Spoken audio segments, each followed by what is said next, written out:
But in 2001, suddenly the media paid some interest, because then something appeared that was almost impossible to overlook.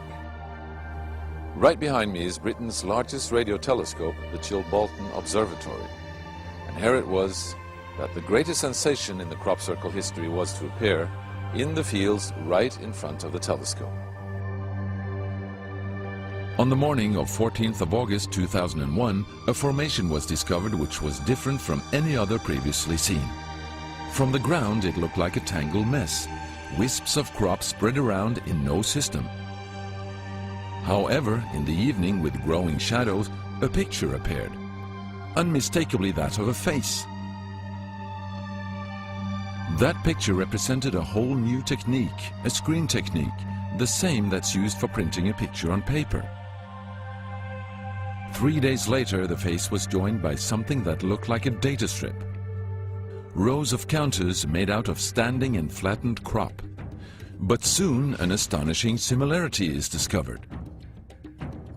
In 1974, the astronomer Carl Sagan composed a message that NASA sent into space from the Arecibo telescope in Puerto Rico. Binary figures which constituted a graphic code presenting key factors about humans and the planet we live on. 27 years later, an identical pattern appears in a crop field right in front of a similar radio telescope. However, on closer inspection, it seemed to show that the code contained some fundamental differences. Sagan's message explained our calculation system, the dominant chemical substances within the elements that create life on Earth, about our DNA code, humans' height and quantity, and that we live on the third planet in our solar system, and lastly, a sketch of our radio telescope. The message received described the same calculation system, but that silicon is most dominant in life forms in contrast to carbon. The drawing also clearly shows a humanoid figure with large head in relation to its body.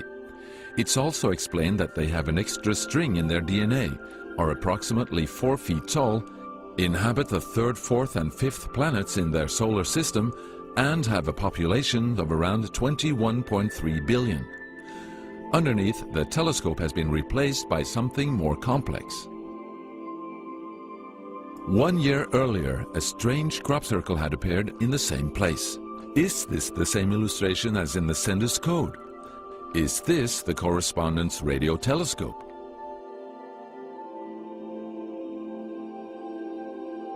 If this is not an extremely clever and well-calculated joke conducted by humans, is it a serious response from an alien civilization? The Chilbolton crop formations really gave new life to the speculations of who is behind this. Is it aliens? Where do they come from? And what is their purpose of this type of communication? The following year, very nearly on the same day, a new picture appears that gives new force to the alien theory, this time in Crabwood, near the town of Winchester in Hampshire. Once again we see a face, but this time there is an unmistakable resemblance to something extraterrestrial. The picture also contains a print, somewhat similar to that of a CD, with something that appears to be a coded message. This formation also has a new type of design, this time with horizontal line patterns of variable thickness, similar to that of a TV picture. The message on the disc is similar to a spiral band built up of many boxes. But data expert Paul Weige manages to decipher the message. And I had to enlarge the disc quite substantially on the computer and run some image analysis over it to make it clear so that I could see what was a standing tuft and what was flattened. And while I was doing this, I noticed that every so often there was almost a mistake in the diagram. It was like there was a tuft, where the little square tuft, it had done sort of half size. I thought that was a bit odd, and it seemed fairly regular. I was going round and I sort of counted up, and it was sort of literally every sort of 8 bytes or whatever, and I thought, oh, 8 bytes, and yeah, from computer side is obviously some sort of binary code. So then I did the straightforward thing. I just converted it into ASCII, which is the standard sort of computer language that you encode the alphabet in. And of course I then started to get words forming out, and I thought, oh, you know, getting somewhere here, so I then did the whole thing for the whole lot, and got this message. The message is in English and reads as follows. Beware the bearers of false gifts and their broken promises. Much pain, but still time. There is good out there. We oppose deception. Conduit closing. Many have been surprised by this message. Are there aliens with such faces that we should be aware of? Or is this a picture of the sender?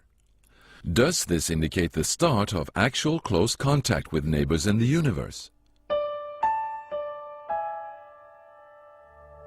My own, and this is only a hypothesis, belief about this, is that there's an effort of the extraterrestrials are gradually trying to communicate with us. A very slow process, giving us a lot of time to digest the fact that we may not be alone here.